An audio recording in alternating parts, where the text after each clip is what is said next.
Magandang araw mga kaibigan. Bigyan natin ng reaction opinion itong video. Point of view. Another day, another point of view by Attorney Regal Oleva. Isiniwalat niya yung, I don't know, how do we call it, pagmamayabang o kasinungalingan ng Pangulo sa kanyang SONA, yung we will launch rocket into space next year. Problema, ang Pangulo, hindi niya alam ang definition ng space. Dahil yung rocket na ipapalipad is 5 kilometers lang ang aabutin. Tapos hindi naman mag-orbit sa Earth. Dahil ang definition pala ng space is 100 kilometers above the Earth. Kaya grabe talaga itong Pangulo natin.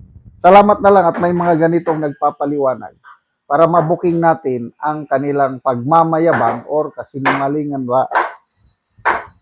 During his SONA, President Ferdinand Marcos Jr. proudly declared, The country's first spaceport. Yes, we are going to launch a rocket into space. It certainly sounds historic, but let's separate the headline from the science.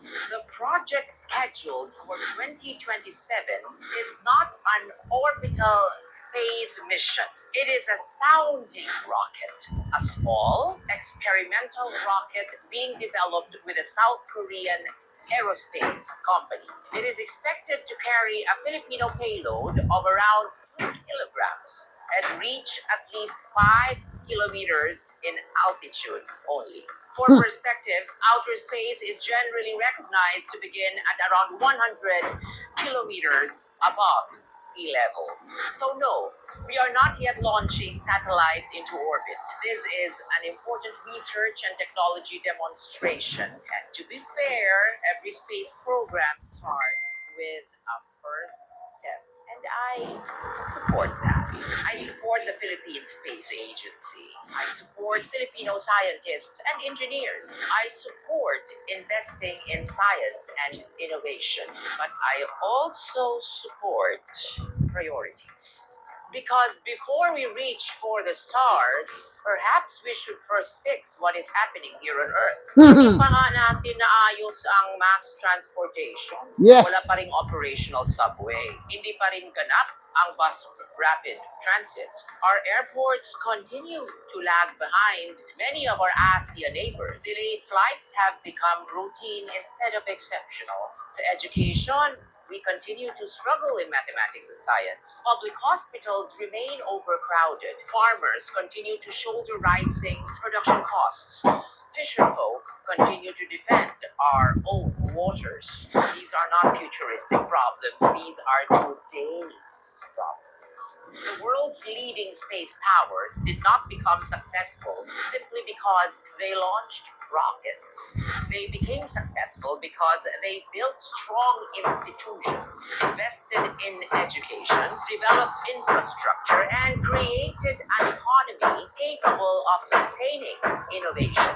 Hindi masama ang pangarap, pero ang pangarap ay mas maganda kung matibay ang pundasyon. Siguro, itis muna tayo. Itis! Kapag maayos na ang ating mga paaralan, paliparan, ospital, kalsada, at pampublikong transportasyon, doon natin sabay-sabay ipagdiwang ang araw ng Pilipinas ay tunay ng handang lumipad.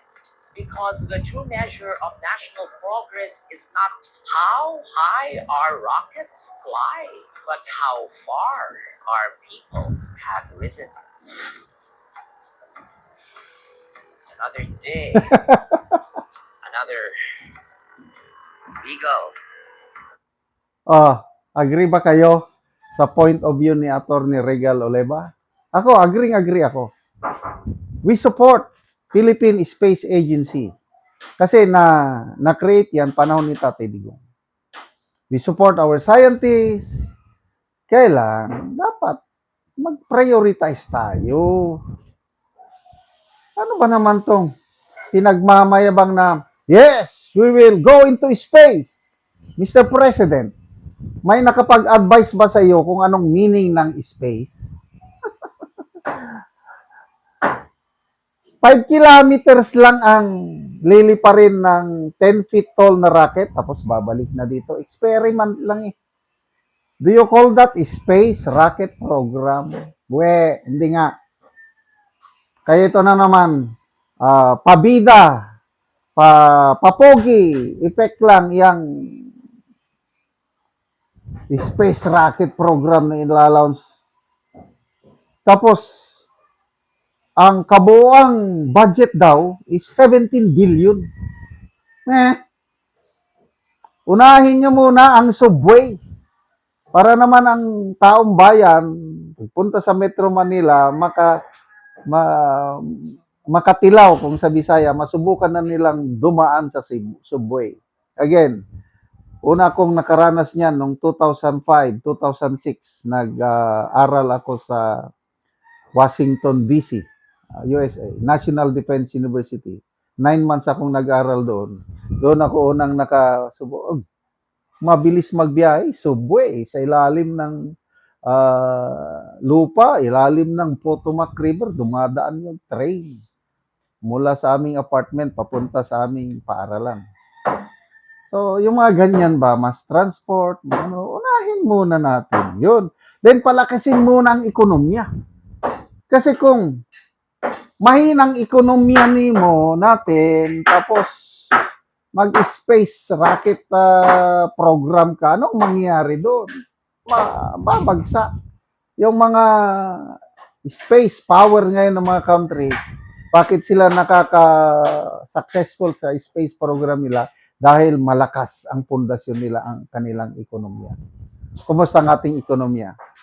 Bumabagsak dahil sa misplaced priorities ng administrasyong ito.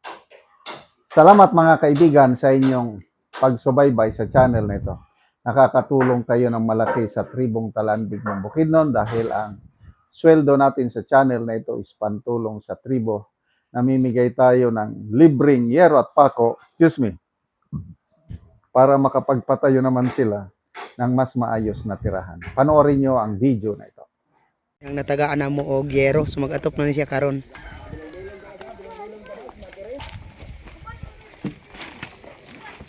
So mo na ni ang iyang gipatindog nga balay nga iyang pag-aatopan karon.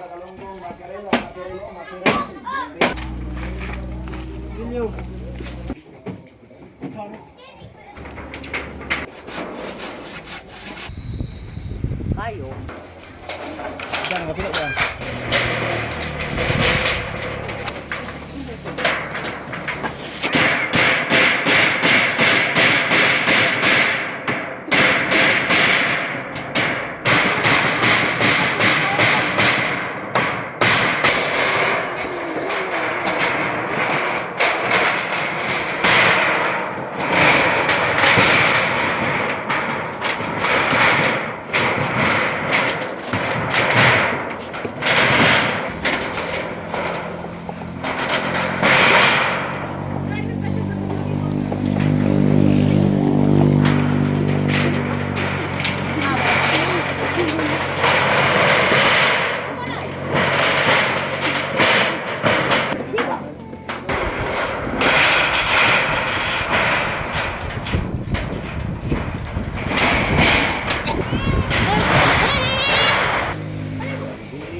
O karon naman na dyan sa pag-atop ang among gihatag nga yero.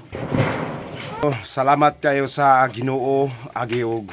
Salamat pud kayo sa nagtabang pinaagi ni ining hero karon nga akong ginaatop diri sa akong gihimong abo kay pila na ni ka panahon nga akong patindog siya aya pag ginako na atupan tungod kay naay ni tabang sa kuha pinaagi ni Sir Makanas og pinaagi sa nagtabang sa YouTube nga makaatop mi ang mga pobre kay ang among sitwasyon kay mtang namo kami mga pobre maka na do nami paningkamot pero igo ra gid taon sa among mga pagkaon. Salamat kayo sa supporter niini aning pagtabang sa mga tao nga kabus sama nako ug manginaot ko nga daghan pa ang matabangan nila o thank you. Salamat kaayo. Salamat.